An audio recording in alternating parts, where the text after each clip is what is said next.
같이 주기도로 기도하심으로 2022년 1월 3일 월요일 아침 예배를 시작합니다. 하늘에 계신 우리 아버지, 아버지의 이름을 거룩하게 하시며 아버지의 나라가 오게 하시며 아버지의 뜻이 하늘에서와 같이 땅에서도 이루어지게 하소서. 오늘 우리에게 일용할 양식을 주시고 우리가 우리에게 잘못한 사람을 용서해 준 것 같이 우리 죄를 용서하여 주시고 우리를 시험에 빠지지 않게 하시고 악에서 구하소서. 나라와 권능과 영광이 영원히 아버지의 것입니다. 아멘.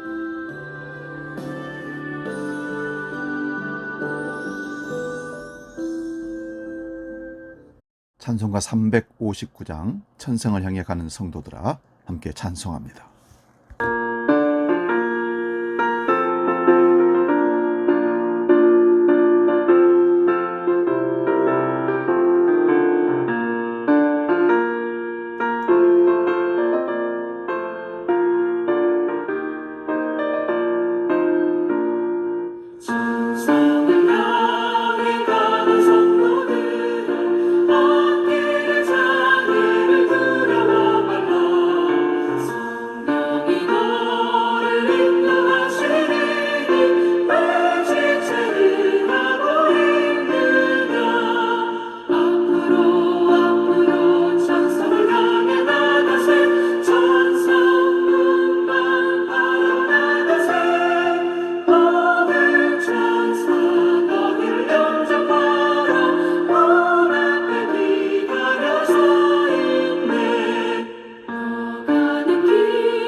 오늘 아침 우리에게 주시는 말씀은 구약성경 느헤미야 2장 17절에서 20절 말씀입니다. 구약성경 728면에 있습니다. 이 말씀 봉독할 때 살아계신 하나님의 음성을 들을 수 있기 바랍니다. 느헤미야 2장 17절에서 20절입니다. 봉독합니다. 후에 그들에게 이르시기를 우리가 당한 곤경은 너희도 보고 아는 바라. 예루살렘이 황폐하고 성문이 불탔으니 자 예루살렘 성을 건축하여 다시 수치를 당하지 말자 하고 또 그들에게 하나님의 선한 손이 나를 도우신 일과 왕이 내게 이른 말씀을 전하였더니 그들의 말이 일어나 건축하자 하고 모두 힘을 내어 이 선한 일을 하려 하며 호른 사람 산발랏과 종이었던 암몬 사람 도비아와 아라비아 사람 게셈이 이 말을 듣고 우리를 업신여기고 우리를 비웃어 이르되 너희가 하는 일이 무엇이냐 너희가 왕을 배반하고자 하느냐 하기로 내가 그들에게 대답하여 이르되 하늘의 하나님이 우리를 형통하게 하시리니 그의 종들인 우리가 일어나 건축하려니와 오직 너희에게는 예루살렘에서 아무 기업도 없고 권리도 없고 기억되는 바도 없다 하였느니라. 아멘. 오늘 말씀으로 성공적인 미래라는 제목으로 말씀의 은혜를 나눕니다. 성공적인 미래. 여러분 참 시간이 빠릅니다. 벌써 새해가 지난 지 3일째를 맞았습니다. 근데 세상은 더 빠른 듯 변하고 있습니다. 변화되는 세상에 그 변화를 잘 수용할 수 있고 대처할 수 있는 새로운 틀, 패러다임이 필요한 때라고 봅니다. 느헤미야는 주전 587년 이스라엘이 바빌론에게 멸망한 후에 포로로 끌려갔고 왕궁에서 시종장, 즉 왕의 집사 자리까지 올랐습니다. 과거에는 모든 왕들이 음식을 먹는 주방장과 술을 바치는 시종장을 가장 두려워했다고 합니다. 왜냐하면 독을 탄 술을 먹고 왕들이 독살당하는 일이 흔했기 때문입니다. 그래서 왕은 자기가 가장 신이 많은 사람이 아니면 절대로 시종장 자리를 맡기지 않았습니다. 근데 느헤미야는 바벨론 사람도 아니고 페르시아 사람도 아니고 포로로 끌려온 유대인에도 불구하고 아닥사스다 왕은 느헤미야를 신임을 해서 시종장 자리에 앉혀서 자기 옆에서 모든 일들을 관할하는 귀한 자리를 앉혔습니다. 느헤미야가 하루는 고국에서 몰래 빠져나온 자기 동족을 만나게 됩니다. 느헤미야는 고국의 비참한 소식을 듣고는 너무 가슴이 아파서 울었습니다. 울면서 느헤미야가 나라를 위한 금식 기도를 드리기 시작했습니다. 그런데 아닥사스다 왕이 보니까 느헤미야의 얼굴이 영 초췌해 보여서 내가 알기로는 당신에게 특별한 병이 없는 것으로 아는데 왜 이렇게 얼굴이 초췌해졌느냐고 느헤미야에게 물었습니다. 그러자 느헤미야는 고국이 완전히 황폐화되었고 우리 동족들이 다 여기저기 흩어져서 절망 속에 지내고 있습니다. 왕이여 청컨대 저로 하여금 예루살렘에 보내주소서. 무너져버린 예루살렘 성전과 성벽을 다시 쌓도록 기회를 주십시오 라고 왕에게 간청을 합니다. 그러자 왕은 느헤미야의 요청을 흔쾌히 받아들이고 고국으로 돌아가게 합니다. 그래서 느헤미야는 예루살렘에 돌아와서 예루살렘 성벽을 재건하고 성전을 재건하는 일에 힘쓰게 되었습니다. 느헤미야는 그의 인생을 실패로 산 인생이 아니라 성공으로 산 인생이었습니다. 우리는 일생에 딱 한 번밖에 없는 2022년도를 맞이해 살고 있습니다. 느헤미야처럼 성공하는 한 해가 되기를 주의 이름으로 축원드립니다. 느헤미야가 그의 인생을 성공적으로 산 이유가 어디 있었을까요? 느헤미야는 분명한 미래를 바라보고 있었습니다. 자기 민족은 완전히 망하고 자기 혼자 잘 된다는 것은 성공하는 인생이 아니라는 것을 느헤미야는 알았기 때문입니다. 자기 민족이 제대로 잘 될 때 자기도 잘 된다는 사실을 알았습니다.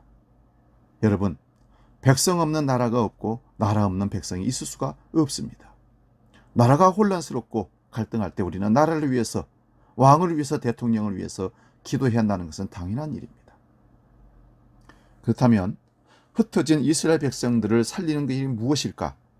그것은 바로 하나님께로 돌아오는 길이라고 느헤미야는 생각했습니다. 하나님께로 돌아오는 길이 무엇냐? 하나님의 성전을 짓고 무너진 예루살렘 성벽을 수축해서 다시금 여기저기 흩어진 사람들이 예루살렘으로 돌아와서 하나님을 섬기면서 지내는 것이 느헤미야의 생각이었습니다. 이스라엘은 2500여 년 동안 나라 없이 떠돌아다녔습니다. 그런 이스라엘을 하나로 묶을 수 있었던 구심점이 바로 느헤미야, 에스라, 학개 이런 사람들이 시작한 예루살렘 성전 건축이었습니다. 예루살렘 성전으로 말미암아 흩어진 마음들이, 절망 속에 있던 마음들이 소망의 마음으로 바뀌게 되었습니다. 바로 이러한 소망과 이스라엘에 대한 새로운 미래를 느헤미야가 만들어낸 것입니다. 지금 우리에게 필요한 것은 바로 이것입니다. 우리도 2022년을 시작하면서 미래를 분명히 바라보아야 합니다. 현실만 바라보는 것이 아니라 내일을 바라보는 안목이 있어야 합니다. 하나님께서 우리에게 꿈을 주셨습니다. 꿈을 주셨을 뿐만 아니라 그 꿈을 이룰 수 있는 능력도 우리에게 주신다는 사실을 믿으시기 바랍니다. 그래서 우리는 이 꿈을 가지고 느헤미야가 성전을 짓고 흩어진 이스라엘 백성들을 하나로 묶으려 하는 이 선한 꿈처럼 아름다운 꿈을 품고 앞을 향해 나아가야 될 줄로 믿습니다. 여러분, 우리 가정에 무너진 성전을 다시 건축할 수 있길 바랍니다. 믿음을 다시 세울 수 있길 바랍니다. 우리 마음에 무너진 개인적인 마음의 성전이 무너져 있습니까? 다시 수축하고 세울 수 있기를 바랍니다. 그리고 한국 교회를 위해서, 우리 주한교회를 위해서, 우리 모교회를 위해서 기도할 수 있는 우리 모두가 될 수 있기를 바랍니다. 이렇게 꿈을 이루게 가기 위해서는 먼저 변화되어야 합니다. 느헤미야가 시종장에서 왕의 집사로서 예루살렘에 와서 작업복을 입고 성전 건축을 하는 사람이 되었듯이 우리는 변해야 합니다.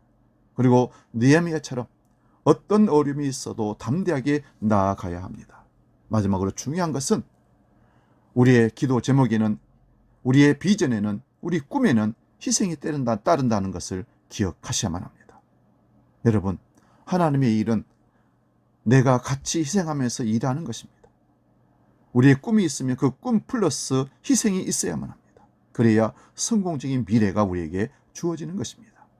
아무쪼록 우리는 말은 적게 하고 희생을 열심히 해서 성공적인 미래를 가지시는 성도가 될 수 있기를 바랍니다.